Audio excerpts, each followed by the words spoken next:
Todo empezó con una frase dicha demasiado cerca, demasiado caliente, demasiado cargada de lo que no se ve en las repeticiones televisivas. Porque hay partidos que no terminan cuando el árbitro pita el final, y este fue uno de ellos. La noche había dejado de ser solo fútbol mucho antes de que los focos del estadio se apagaran. El partido del Valencia, intenso, áspero, lleno de choques, decisiones discutidas y miradas largas, ya había sembrado el terreno para algo más grande. Algo que no figuraba en el acta como jugada, ni como gol, ni siquiera como falta, pero que acabaría teniendo consecuencias reales. Dani Carvajal, veterano, competitivo hasta el extremo, acostumbrado a la presión de las grandes noches, terminó sancionado tras insultar a Carlos Arboleda, o Arbeola como ya se le conocen algunos titulares apresurados, justo después del pitido final. Y aunque algunos intentaron reducirlo a un calentón más, lo cierto es que el episodio dice mucho más de lo que parece a simple vista. Para entender por qué este incidente importa, hay que entender primero el contexto. No se trata solo de un insulto lanzado al aire, ni de una bronca aislada entre profesionales del fútbol. Se trata del choque entre la tensión acumulada de un partido al límite y la delgada línea que separa la competitividad legítima de la falta de respeto sancionable. El fútbol moderno vive constantemente en esa frontera.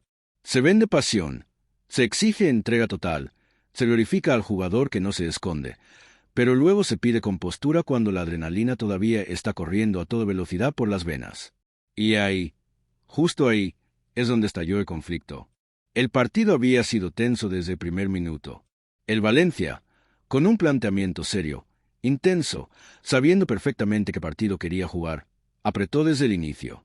No regaló espacios, no permitió transiciones cómodas y obligó al rival a jugar incómodo.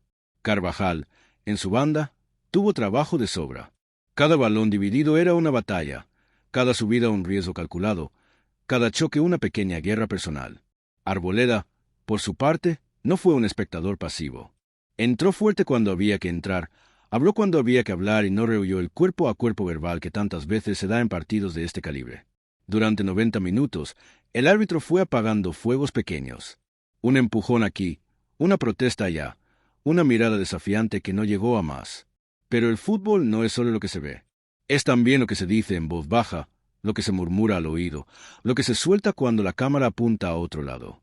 Y eso es clave para entender por qué, al final del partido, la chispa prendió.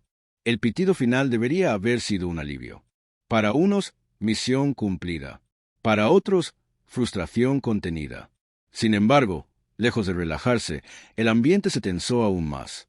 Carvajal se dirigió a Arboleda y, según recogió el acta arbitral, le profirió un insulto claro, directo, sin ambigüedades. No fue una expresión genérica, ni una frase perdida en el ruido del estadio. Fue lo suficientemente explícita como para que el árbitro la escuchara, la identificara y la consignara oficialmente. Y cuando algo entra en el acta, deja de ser opinable para convertirse en hecho. Aquí conviene detenerse un momento. El acta arbitral no es una crónica literaria ni un espacio para interpretaciones emocionales. Es un documento oficial, frío, concreto, que sirve de base para cualquier decisión disciplinaria posterior. Por eso, cuando se recoge un insulto, el margen de defensa se estrecha drásticamente. No importa cuántas cámaras no lo grabaron, ni cuántos compañeros salgan a minimizarlo después. Lo que importa es que un árbitro lo oyó, lo entendió y lo consideró suficientemente grave como para dejar constancia escrita. La sanción no tardó en llegar. Carvajal fue castigado conforme al reglamento disciplinario, que es bastante claro en estos casos. Insultar a un rival, especialmente si es de manera directa y tras el partido, conlleva una sanción económica y, dependiendo de la gravedad, también deportiva. En este caso, el comité optó por una sanción que, aunque no fue la más dura posible, se dejó claro que no se trata de un asunto menor. Y aquí es donde el debate se encendió de verdad. Porque en cuanto se hizo pública la sanción, las reacciones no se hicieron esperar. Aficionados defendiendo a Carvajal como si hubiera cometido un pecado venial. Otros señalando que ya era hora de que se castigaran estas actitudes con más firmeza. Exjugadores opinando desde la experiencia y tertulianos construyendo relatos a medida según el color de la camiseta. El fútbol español, fiel a su tradición, convirtió un hecho concreto en un debate casi filosófico sobre los límites del carácter competitivo. Pero más allá del ruido, hay preguntas incómodas que merece la pena hacerse. ¿Se permite demasiado en el campo? ¿Se normalizan actitudes que luego sorprenden cuando cruzan una línea clara? O estamos ante una hipocresía colectiva en la que se exige intensidad máxima pero solo hasta donde conviene. Carvajal no es un novato. Sabe perfectamente dónde está, que se le exige y qué consecuencias pueden tener sus actos. Y precisamente por eso, su sanción tiene un peso simbólico mayor. No se puede analizar este episodio sin hablar del rol del árbitro. Durante años, se ha cuestionado su autoridad, se le ha expuesto al escarnio público y se ha alimentado una narrativa en la que protestar es casi una obligación moral del jugador comprometido. Sin embargo, cuando el árbitro actúa con firmeza y recoge un insulto en el acta, se le acusa de excesivo, de rígido, de no entender el fútbol. Es una paradoja curiosa. Queremos árbitros fuertes, pero solo cuando su fuerza beneficia a nuestro equipo. Arboleda, por su parte, quedó en un segundo plano mediático, lo cual no deja de ser significativo. El foco se puso casi exclusivamente en Carvajal y en la sanción. Pocos se detuvieron a analizar el papel del jugador del Valencia, no para justificar el insulto, sino para entender el contexto completo. Porque el fútbol es interacción constante, y rara vez un conflicto nace de la nada. Eso no exime de responsabilidad, pero se ayuda a comprender la escena con mayor profundidad. El episodio también reabre el debate sobre el respeto entre profesionales. Se habla mucho de valores, de ejemplo para los jóvenes, de fair play, pero luego se toleran comportamientos que poco tienen que ver con esos discursos. Cuando un jugador de alto perfil es sancionado, el mensaje es claro, aunque no siempre guste escucharlo. El talento y la trayectoria no otorgan inmunidad. Al contrario, aumentan la responsabilidad. Y si estás siguiendo esta historia con interés, si te gusta cuando se rasca un poco más allá del titular fácil, este es un buen momento para suscribirte al canal, porque aquí no nos quedamos en la superficie, y lo que viene en próximos vídeos va a levantar aún más polvo del bueno. Volviendo al caso, hay otro aspecto clave que no se puede ignorar: la diferencia entre lo que se dice en caliente y lo que se hace después. Carvajal no tardó en mostrar cierto arrepentimiento, al menos en el plano público. Mensajes medidos, declaraciones sin demasiados detalles, el clásico manual de control de daños. Pero en el fútbol actual, la percepción importa casi tanto como el hecho. Y la imagen de un jugador perdiendo los papeles, aunque sea durante unos segundos, se queda grabada. También es importante entender cómo funciona el comité disciplinario. No se mueve por sensaciones ni por presiones externas, al menos en teoría. Se basa en el acta, en el reglamento y en precedentes similares. Y los precedentes existen. Otros jugadores han sido sancionados por conductas parecidas, algunos con más dureza, otros con menos. La coherencia es clave para mantener la credibilidad del sistema, y en este caso, la sanción encaja dentro de lo esperado. Sin embargo, eso no impidió que surgieran teorías de trato desigual, de persecución mediática o incluso de conspiraciones arbitrales. El fútbol, cuando se mezcla con pasión y frustración, es terreno fértil para ese tipo de relatos. Pero conviene recordar que nadie obliga a un jugador a insultar a un rival, y que el autocontrol también forma parte del profesionalismo, aunque no luzca tanto en los resúmenes. El partido del Valencia pasó a un segundo plano casi de inmediato. El resultado, las tácticas, los goles o las ocasiones perdidas quedaron eclipsados por el incidente. Eso también dice mucho de cómo consumimos fútbol hoy en día. A veces, un gesto fuera de tiempo pesa más que 90 minutos de juego colectivo. Y eso debería hacernos reflexionar, tanto a aficionados como a comunicadores. Carvajal seguirá siendo un jugador competitivo, intenso, entregado. Nadie duda de eso. Pero este episodio se suma a una lista de momentos en los que la línea se cruza y el precio se paga. No es una tragedia deportiva, ni mucho menos, pero sí una llamada de atención. El fútbol profesional no es solo correr, marcar y defender. También es saber perder, saber ganar y saber callar cuando toca. La figura de Arboleda, curiosamente, salió reforzada en silencio.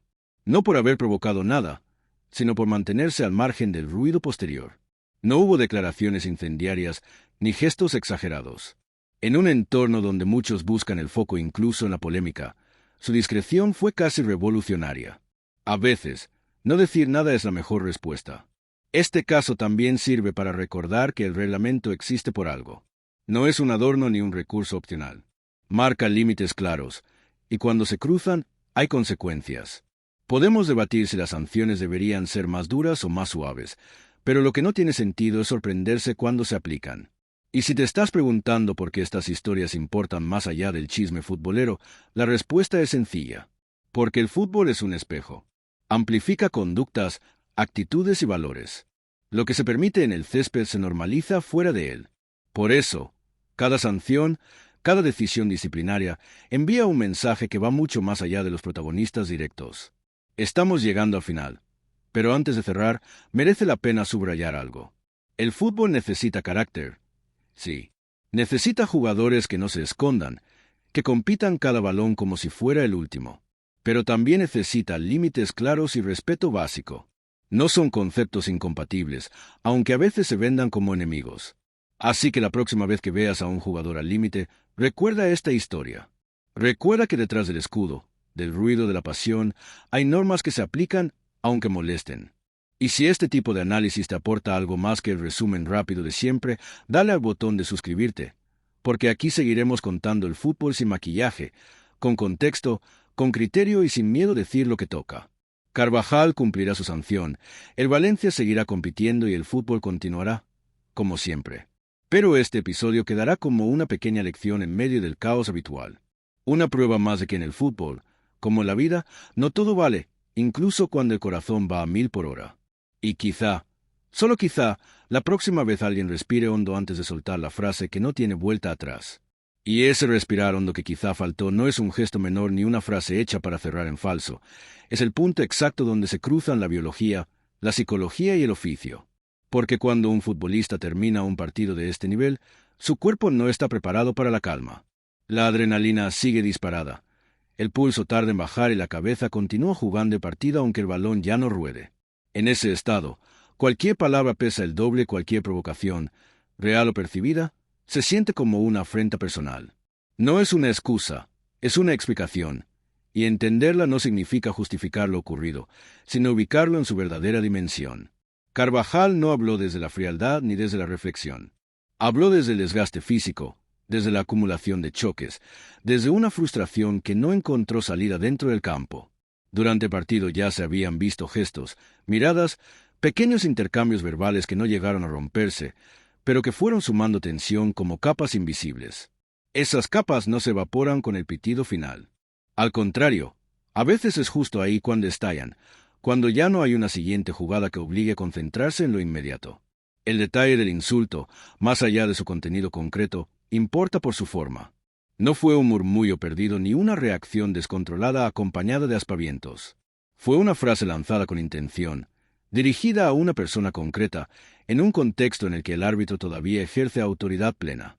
Eso lo cambia todo. Porque no es lo mismo una discusión en pleno juego, donde el ruido del estadio diluye responsabilidades, que un enfrentamiento verbal tras el partido, cuando se supone que la competición ha terminado y solo queda aceptar el resultado. Ahí entra en juego otro elemento poco comentado, pero fundamental: el momento exacto en el que ocurre la acción. El reglamento es especialmente claro con lo que sucede antes, durante y después del partido. Y el después no es tierra de nadie. Al contrario, es un espacio donde se espera un mínimo de autocontrol, precisamente porque ya no hay nada en juego. Insultar en ese punto no se interpreta como un exceso competitivo, sino como una falta de respeto pura y dura. Y eso explica por qué el acta fue tan determinante. También hay que hablar del silencio posterior, ese silencio incómodo que rodea los vestuarios cuando ocurre algo así. Compañeros que saben lo que ha pasado, pero no lo comentan. Técnicos que prefieren mirar hacia otro lado en público y ajustar cuentas en privado. Directivos que miden cada palabra para no empeorar la situación. El fútbol está lleno de esos silencios densos, cargados de significado. Y este fue uno de ellos. Nadie salió a desmentir el acta con vehemencia. Nadie negó frontalmente el insulto. Y cuando eso ocurre, el mensaje es claro para quien sabe leer entre líneas. La figura del árbitro, de nuevo, queda en el centro, aunque no buscara protagonismo. Escuchó, evaluó y actuó, sin discursos grandilocuentes ni gestos teatrales. Simplemente cumplió con su función. Eso, en un contexto donde tantas veces se acusa al arbitraje de inconsistente, debería ser un punto a favor. Pero el fútbol rara vez concede ese tipo de reconocimientos. Aquí, el árbitro pasa a ser un actor incómodo porque recuerda que hay reglas incluso cuando nadie quiere oírlas. Arboleda, mientras tanto, se convirtió en una especie de espejo involuntario. No porque hiciera nada extraordinario después, sino precisamente porque no lo hizo. No buscó cámaras, no alimentó el relato, no añadió gasolina al fuego. Su papel quedó fijado en ese instante concreto del final del partido, y a partir de ahí desapareció del foco. En un ecosistema mediático que premia el ruido, esa desaparición resulta casi antinatural, y por eso llama la atención. El episodio también desnuda una contradicción que el fútbol arrastra desde hace años. Se celebra al jugador intenso, al que no se guarda nada, al que vive cada acción como si fuera la última. Se construyen relatos épicos alrededor de ese carácter. Pero cuando ese mismo carácter se manifiesta de forma verbal y explícita, cuando deja de ser gesto y se convierte en palabra, entonces se pide contención. El problema no es pedirla, sino no haberla educado antes como parte del mismo paquete competitivo. Nada de esto convierte a Carvajal en villano ni a Arboleda en víctima absoluta.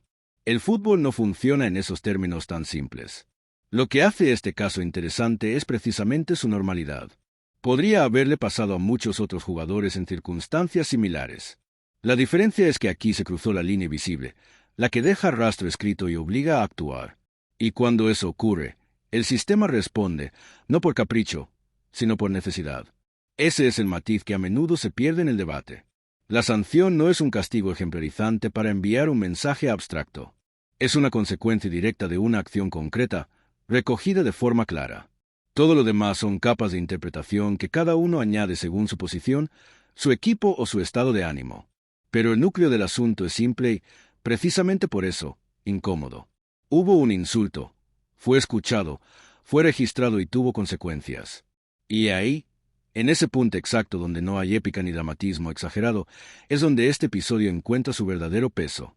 No como una anécdota más, sino como un recordatorio de que el fútbol, por muy emocional que sea, sigue siendo un espacio regulado.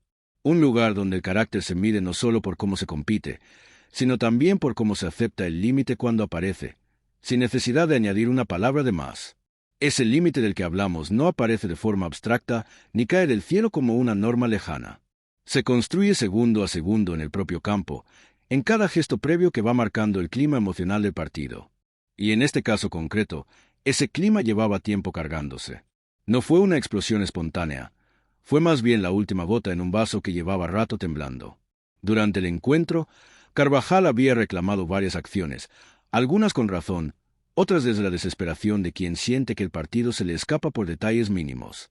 Cada reclamación no sancionada, cada falta discutida, iba sumando una sensación de agravio que no siempre se ve desde fuera. Ese tipo de sensaciones son peligrosas porque deforman la percepción. El jugador deja de analizar la realidad con frialdad y empieza a interpretarla desde la emoción. Ya no se trata solo de una jugada concreta, sino de una narrativa interna que se va construyendo en la cabeza. Nos están llevando al límite, no nos respetan, todo cae del mismo lado. Cuando ese relato se instala, cualquier interacción con el rival se convierte en un detonante potencial. No hace falta una provocación explícita. Basta una mirada sostenida un segundo más de la cuenta o una frase ambigua dicha al pasar. Ahí es donde la escena final cobra más sentido. No hubo empujones ni gestos exagerados, lo cual paradójicamente la hace más contundente. Fue una confrontación verbal directa, sin teatro, sin la coartada del descontrol físico. Eso es lo que la vuelve tan clara a ojos del reglamento. No hay interpretación posible sobre si fue una entrada fuerte o una disputa normal. Es palabra contra palabra, y una de ellas quedó registrada por quien tenía autoridad para hacerlo. El vestuario, en esos minutos posteriores, suele ser un lugar extraño. No es celebración ni es duelo del todo. Es un espacio de transición donde las emociones todavía están crudas. En ese contexto, la noticia de que el árbitro había recogido el insulto empezó a circular de forma discreta. No hubo gritos ni reproches públicos, pero sí miradas serias, conversaciones en voz baja, gestos de resignación. Esos detalles no aparecen en las crónicas, pero forman parte del impacto real del suceso. También hay un elemento de orgullo herido que pesa más de lo que se admite. Para un jugador con la trayectoria de Carvajal, ser sancionado por una cuestión disciplinaria de este tipo no es solo una consecuencia deportiva o económica. Es una mancha en un expediente construido durante años de profesionalidad y compromiso. Y eso duele más que perder un partido. Duele porque no se puede maquillar con excusas tácticas ni con estadísticas favorables. Es un error personal, directo, sin intermediarios. Por eso, incluso sin avanzar un solo minuto en el tiempo, el episodio ya estaba completo en términos de significado. No hacía falta que pasaran días ni que llegaran comunicados oficiales para entender lo que había ocurrido. El gesto, La palabra y el silencio posterior dibujaban un cuadro bastante preciso. Un cuadro incómodo, sí, pero también honesto. El fútbol, en su versión más cruda, es esto. Personas sometidas a una presión constante, capaces de lo mejor y de lo peor en cuestión de segundos. Y ahí, justo ahí, se entiende por qué este tipo de situaciones siguen generando debate. Porque no hablan solo de una sanción concreta, sino de cómo se gestiona el límite emocional en un deporte que vive precisamente de empujar esos límites. No hay respuestas fáciles ni soluciones mágicas. Solo la constatación de que cada palabra cuenta, incluso cuando parece que ya no queda nada por jugarse. Ese contar cada palabra, incluso cuando parece que ya no queda nada por jugarse, conecta con una realidad que el fútbol suele esquivar porque resulta incómodo de admitir. El control emocional no se entrena igual que un centro al área o una salida de balón. Se presupone. Se da por hecho que llega con la experiencia, con los años, con haber vivido 1000 partidos antes.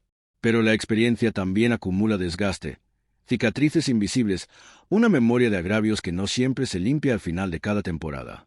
Y eso pesa justo en momentos como este, cuando el cuerpo ya ha dado todo y la cabeza va un segundo por detrás. En ese instante concreto, todavía con el césped bajo las botas y el murmullo del estadio apagándose poco a poco, no hay reflexión estratégica ni cálculo de consecuencias. Hay una necesidad, casi primitiva, de reafirmarse, de marcar territorio incluso cuando ya no hay balón de por medio. El insulto, más allá de su literalidad, funciona como una válvula de escape. Una mala, por supuesto, pero una válvula al fin y al cabo. No busca tanto herir al otro como liberar una presión interna que no encontró salida antes. Eso explica por qué no hubo una escalada posterior. No hubo réplica visible, no hubo respuesta airada que encendiera aún más la escena. Porque el objetivo inconsciente ya se había cumplido en el mismo momento de pronunciar la frase. El problema es que el fútbol profesional no se rige por impulsos, sino por normas, y ahí es donde la biología choca de frente con el reglamento. El organismo pide soltar, el sistema exige contención. Y cuando gana el primero, el segundo responde. También es importante detenerse en la percepción del entorno inmediato. Compañeros que escuchan fragmentos, rivales que intuyen lo ocurrido, cuerpos técnicos atentos a cualquier señal que pueda complicar aún más el cierre del partido. Nadie exagera la escena, nadie dramatiza, pero todos saben que algo no ha ido como debería. Es una sensación compartida, casi palpable, que flota durante unos segundos antes de diluirse en la rutina postpartido. Ese tipo de momentos no suelen ser heroicos ni cinematográficos. Son grises, incómodos, difíciles de encajar en el relato épico que tanto gusta construir alrededor del fútbol. No hay épica en un insulto registrado en un acta. No hay gloria ni victimismo convincente. Solo una acción concreta que rompe el pacto tácito de profesionalidad que se espera una vez terminado el juego. Y ahí entra otro matiz que rara vez se menciona. El respeto no se mide solo en grandes gestos visibles, sino en esos detalles mínimos que pasan desapercibidos hasta que fallan. Saludar al rival, aceptar el resultado, retirarse sin añadir ruido innecesario. Son actos simples, casi rutinarios, pero precisamente por eso sostienen el edificio entero. Cuando uno de ellos se rompe, el sistema reacciona porque sabe que, si no lo hace, el deterioro se vuelve costumbre. Por eso este episodio no necesita exageración ni dramatismo añadido para ser relevante. Su fuerza está en lo cotidiano, en lo reconocible, en saber que podría repetirse mañana mismo en cualquier otro estadio si no se mantiene ese frágil equilibrio entre intensidad y respeto. Y es ahí donde el fútbol se mira al espejo, aunque no siempre le guste lo que ve.